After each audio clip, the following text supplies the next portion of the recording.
para Bapak Ibu dan saudara-saudariku umat Kristiani yang dicintai Tuhan dan yang mencintai Tuhan, salam jumpa, berkat dalam, Shalom.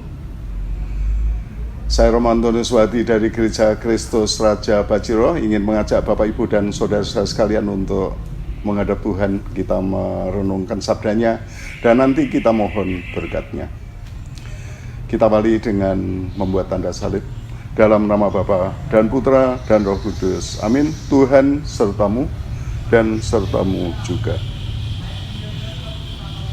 Kita renungkan sabda Tuhan dari Injil Santo Matius bab 19 ayat 3 sampai dengan ayat 12.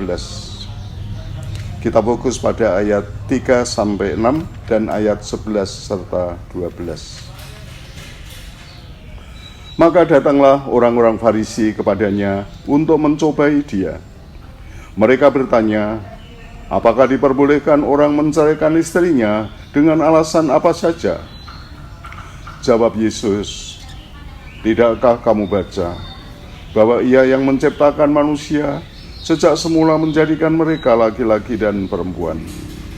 Dan firman-Nya, sebab itu laki-laki akan meninggalkan ayah dan ibunya dan bersatu dengan istrinya, sehingga keduanya itu menjadi satu daging.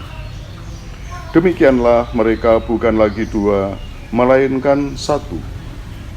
Karena itu, apa yang telah dipersatukan Allah tidak boleh diceraikan manusia.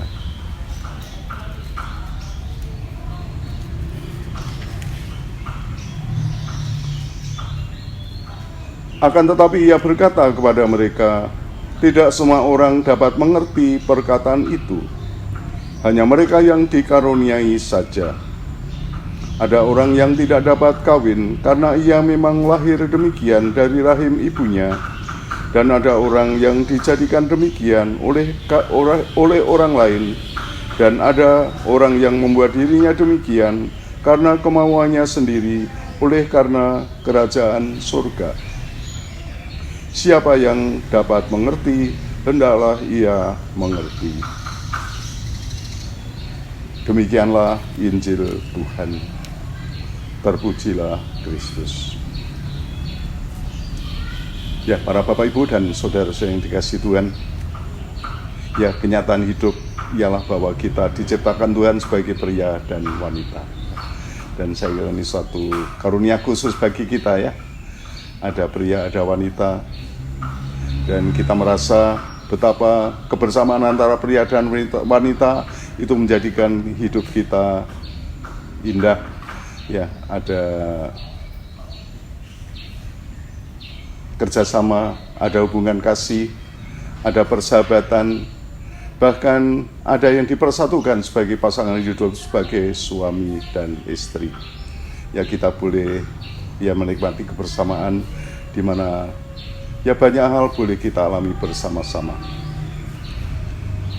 Namun di samping panggilan untuk hidup berkeluarga, dikatakan tadi juga ada yang tidak menikah, ya, karena keadaannya, karena memang keadaan tidak memungkinkan mereka untuk menikah, karena dibuat tidak bisa menikah, dan yang terakhir ada tidak menikah demi kerajaan surga. Seperti kami para romo, para bruder, para suster, biarawan biarawati, ya kami tidak menikah, memilih untuk tidak menikah dengan bebas demi pelayanan, demi pengabdian kami kepada Tuhan. Ya. Bapak Ibu dan saudara-saudari, panggilan para pasangan suami istri adalah saling mencintai sebagai pasangan yang setia seumur hidup, dan mereka dipanggil untuk menjadi satu daging. Ya. Mereka dipanggil untuk sebagai pasangan yang akrab, yang intim, menjadi satu daging. Menghayati suatu persatuan dan persekutuan yang begitu mendalam, ya, begitu mendalam. Dan oleh Tuhan, hubungan mereka ini diangkat ke martabat sakramen. Ya, mereka dipanggil untuk saling mengasihi dengan kasih Tuhan. Cinta kasih mereka sebagai suami istri juga menggambarkan kasih Kristus kepada gerejanya, kasih yang tak pernah dapat diputuskan oleh apapun juga. Dan inilah saya kira panggilan untuk para pasangan suami istri untuk sungguh bersatu, untuk sungguh menyatu secara lahir dan batin. Dan apabila hal ini terjadi, tidak hanya menjadi kebahagiaan antar mereka, tapi juga menjadi berkat kebahagiaan untuk seluruh keluarga, menjadi berkat kesejahteraan untuk masyarakat juga. Ya, ada istilah keluarga retak, masyarakat rusak, ya. Keluarga retak, masyarakat rusak. Dan saya kira sebaliknya adalah keluarga yang sehat akan mendukung terwujudnya masyarakat yang sehat. Ada ya dalam tanda petik resep dari Sri Paus yang boleh menjadi pegangan bagi para suami istri. Sri Paus Fransiskus membantu para pasangan suami istri di dalam menghayati hidup berpasangan itu dengan mengingatkan 3 kata kunci atau kata sakti, ya, 3 kata sakti yang baik kalau kita hayati atau dihayati oleh para pasangan suami istri. Ketiga kata itu adalah tolong, terima kasih, dan maaf. Tolong, terima kasih, dan maaf. Tolong, saya kira ini pas karena panggilan suami istri adalah menjadi penolong satu dengan yang lain, ya. Menjadi penolong yang sepadan satu dengan yang lain. Tolong. Ya, kita selalu menjadi penolong bagi yang lain. Kita selalu minta tolong pada yang kita cintai. Menempatkan diri sebagai penolong, ya, saling menolong. Dan yang kedua adalah terima kasih. Kita tidak boleh lupakan kebaikan, pengorbanan, pelayanan dari yang kita cintai. Kita selalu berterima kasih. Dan selanjutnya kita selalu minta maaf dan memberi maaf. Ya, maaf. Dan ini perlu kita lakukan terus-menerus dari waktu ke waktu. Termasuk bagi Bapak Ibu yang menjadi pasangan suami istri.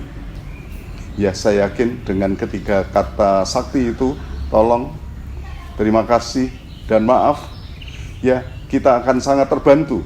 Para pastor akan sangat terbantu untuk hidup dan menghayati kebersamaan Anda sebagai pasangan yang sungguh semakin dipersatukan di dalam kasih Tuhan. Selanjutnya yang kedua adalah bagi yang tidak menikah. Bagi Anda yang tidak menikah termasuk saya. Marilah kita melaksanakan panggilan untuk hidup di dalam kasih Tuhan dengan melayani dan berbagi. Kita tidak mempunyai anak, tetapi semoga kebapaan rohani dan keibuan rohani tumbuh di dalam diri kita. Ya, kita tetap bisa berbagi kasih, kita tetap dapat melayani, kita tetap dapat mengekspresikan dan mengungkapkan kasih kita untuk sesama di dalam pelayanan pada umumnya. Dan kiranya itu juga merupakan satu panggilan tersendiri, ya, bagaimana kita hidup di dalam kasih Tuhan dan kita mengamalkan kasih Tuhan sebagai pria dan sebagai wanita. Semoga Bapak, Ibu, dan saudara-saudari, kasih Tuhan kita amalkan, kita wujudkan, kita laksanakan secara nyata di dalam kesetiaan kita sebagai sebagai keluarga, di mana Anda dipersatukan sebagai pasangan, dan kami-kami yang hidup selibat, hidup tidak menikah, semoga kita tetap hidup di dalam kasih Tuhan. Tuhan memberkati kita semua. Marilah kita mohon berkat Tuhan. Ya Tuhan, lihatlah kami yang telah mendengarkan sabda-Mu ini, dan pandanglah suka duka kehidupan kami. Dan selanjutnya berkatilah saudara-saudara kami ini, berkatilah dengan kesejahteraan, kedamaian, kerukunan, kebahagiaan di dalam keluarga, dalam nama Bapa dan Putra dan Roh Kudus. Amin.